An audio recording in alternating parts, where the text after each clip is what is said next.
Merci en tout cas d'être venu. Merci à nos intervenants, Jean-Claude Croze, le maire de Saint-Ine, qui est notre vice-président chargé de l'urbanisme, qui a eu la haute main sur tous ces travaux dont on va vous dire un peu dans quelles conditions, quel cadre ils se sont déroulés.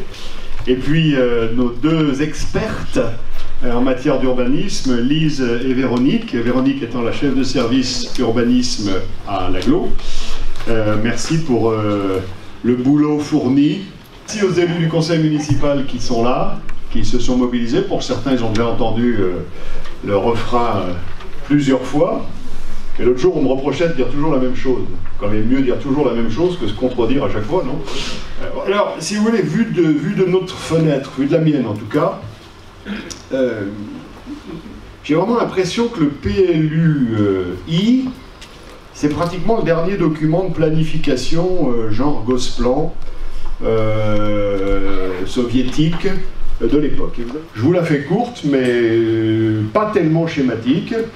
Dans tous les territoires ruraux, on nous dit il faut arrêter de manger de l'espace, agricole en particulier, ce qui est une idée juste.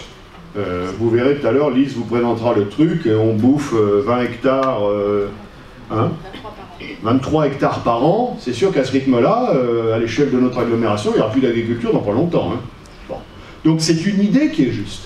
Et c'est une des idées qui est fondatrice de la loi. C'est en cela d'ailleurs que je dis que ce sont des lois idéologiques. L'idée est juste. Sauf que où les familles ont des terrains, le cas échéant, constructibles, qu'ils se soient quelquefois passés de génération en génération. Bah, dans les territoires ruraux, plutôt. Et donc on est en train de procéder, par simple application de la loi, à une déclassification massive de, au total, une centaine d'hectares sur l'ensemble de notre territoire. Quand vous avez un terrain constructible et que par la bonne volonté des élus, en tout cas c'est ce que croient les gens, il devient inconstructible, je vous dis tout de suite que ça fait pas plaisir à grand monde. Bon. Et puis alors à l'inverse, et en particulier ici, puisqu'on est à Aix-les-Bains, on nous dit, la loi dit, depuis d'ailleurs les lois, parce que ça ne s'est pas démenti depuis 15 ans à peu près, ces lois-là, sous ces textes, dit, bah, dans les territoires urbanisés, par contre, là, il faut densifier plus. Or, si j'ai bien entendu la rumeur aixoise, elle me dit, arrête de construire, arrête de densifier, arrête de monter plus haut les immeubles. Oui, sauf que c'est juste ce que nous demande la loi. Surtout dans une ville comme la nôtre, où finalement, une ville, si on compte la partie, comment dire, la partie lac de la ville fait grosso modo 1500 hectares, hein, quelque chose comme ça, je dis pas de conneries, et on s'aperçoit qu'on peut construire sur, au final, une centaine d'hectares. Donc densifier sur 100 hectares une ville de 1500, ça veut dire densifier beaucoup. Et on a des exemples, je ne reviens pas sur l'histoire du parc de la Crémaillère, mais il y a un projet qui va sortir à la place des anciens meubles Bernard, PPP, rond-point des Prairians à la rentrée de ville, que vous voyez, un truc qui a brûlé il y a, je sais pas, 15 ans. On dit, ben voilà, on fait un immeuble qui monte à 8 ou 10 étages, puis il y aura un signal à 12, 13, 14. Et j'en dis, mais vous êtes fous, vous êtes fous. Sauf que je suis d'accord qu'on me dise ça si on nous donne d'autres possibilités pour simplement appliquer la loi. Et on a ça de manière un peu régulière partout. En zone pavillonnaire, on a sans doute réagi trop tard. On n'a pas vu venir, en tout cas, les conséquences qu'aurait la suppression des COS dans la loi du FLO, 2014. Alors, 15. Enfin, le débat 2014. On ne bouge pas. Aujourd'hui, n'importe qui vend une maison en zone pavillonnaire, c'est plus une famille qui l'achète, c'est un promoteur qui l'achète, il fout la maison en l'air, il reconstruit 3 étages. Tollé général dans le Landerneau aixois. Sauf que c'est juste la conséquence de cette idée qu'il faut densifier là où la ville, les agglomérations, pour ce qui nous concerne, sont déjà urbanisées. Et donc avec Jean-Claude, on passe notre temps, au total ça fera 17 réunions sur le sujet, essayer d'expliquer qu'une fois qu'on a mis en place tous ces textes, on dit c'est les élus qui décident. On était en préfecture il y a 8 ou 15 jours, avec le secrétaire général, il dit écoutez, dans ce rôle que vous nous faites jouer, d'une certaine manière, moi j'ai l'impression d'être un agent de l'État. Bon, tout d'abord, bonsoir à toutes et à tous. Alors, sur un plan pratique, je ne viens pas de Moscou, parce que même si c'est un plan soviétique, je vous rassure. Donc, sachez quand même que le document sera en ligne ici une dizaine de jours sur le site Grand Lac. Donc, vous pourrez le télécharger, le regarder tranquillement chez vous. Il y a notamment une carte qu'on peut zoomer et on voit quand même très très bien les détails. On aura l'enquête publique. Alors, l'enquête publique, elle va démarrer en principe au mois de janvier. C'est une commission d'enquête. Il y aura donc des commissaires enquêteurs qui seront dépêchés dans toutes les communes et aussi à Grand Lac. Et donc vous pourrez venir déposer, bien sûr, éventuellement vos observations, sachant qu'on va aussi dématérialiser et vous pourrez, depuis chez vous, par Internet, prendre connaissance du dossier et faire vos observations. Et après l'enquête publique, selon le rapport de la commission d'enquête, avec les observations, les réserves, les recommandations, etc. On va, s'il le faut, corriger le document une dernière fois, et le document sera approuvé en principe au mois de juin 2019. Voilà, il sera donc approuvé. Du coup, effectivement, ce qui vous avait été proposé en introduction, c'est effectivement le cadre légal, déjà dans un premier temps, avec les lois SRU, Allure, Grenelle, pardon.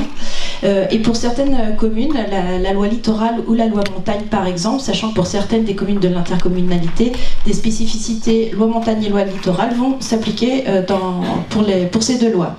Juste en dessous, vous allez avoir l'ensemble des directives territoriales qu'on appelle effectivement les DTA, donc ça, on va dire les grands projets à l'échelle nationale qui viennent potentiellement aussi influer ce qui peut se passer à une échelle intercommunale. Ensuite, plutôt à une échelle là, de basse inversion, les dynamiques hydrologiques et hydrauliques aussi qu'on peut connaître sur un territoire, notamment à travers un schéma directeur d'aménagement et de gestion des eaux.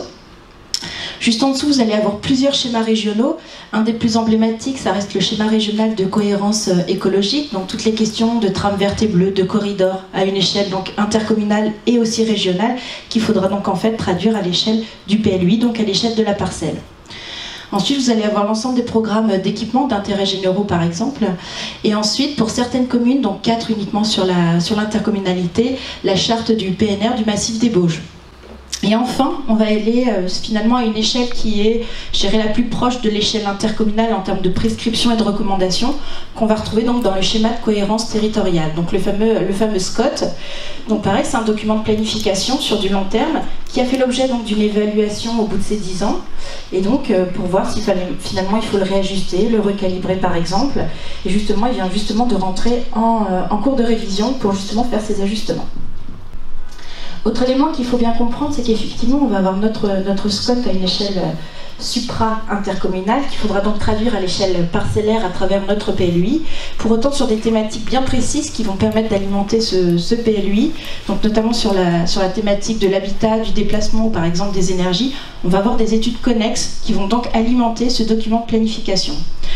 Avec une opportunité, je dirais, assez rare pour le territoire, c'est que l'ensemble de ces études ont lieu un petit peu en même temps que le PLUI. Donc c'est vraiment une opportunité pour proposer un projet finalement intercommunal en termes de planification urbaine qui vient s'imbriquer.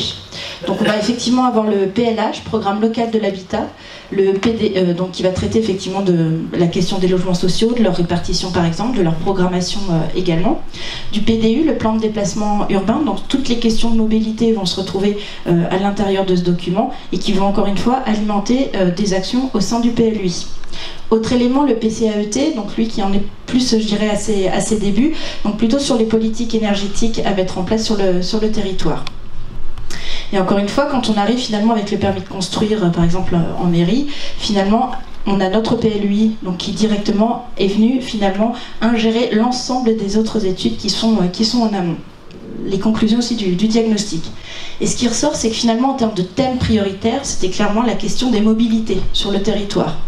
Et juste derrière, donc l'ensemble des thématiques que vous voyez ici sont des thèmes forts, mais ce qui arrivait finalement en tête de liste, c'était toutes les questions de gestion des eaux et des déchets, la notion d'évolution urbaine et aussi la notion d'équipement. Si on regroupe un petit peu ces 4 grandes thématiques qui arrivent dans le chapeau, c'est toutes les questions finalement de capacité d'accueil d'un territoire. Donc finalement, c'était de dire, D'accord, on a un taux de croissance, on a un accueil de population sur le territoire. Pour autant, justement, le grand enjeu du territoire, c'est justement de calibrer cette capacité d'accueil pour accueillir cette population.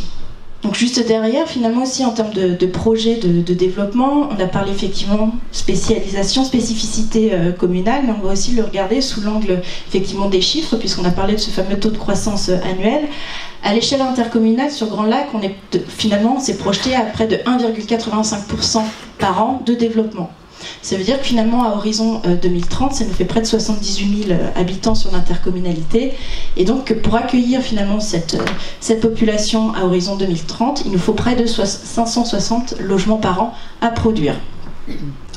Et donc, comme on vous le disait juste avant, c'est que finalement, sur chaque commune, sur chaque typologie de commune, on ne va pas avoir le même développement et la même capacité de production de logements sur ces communes.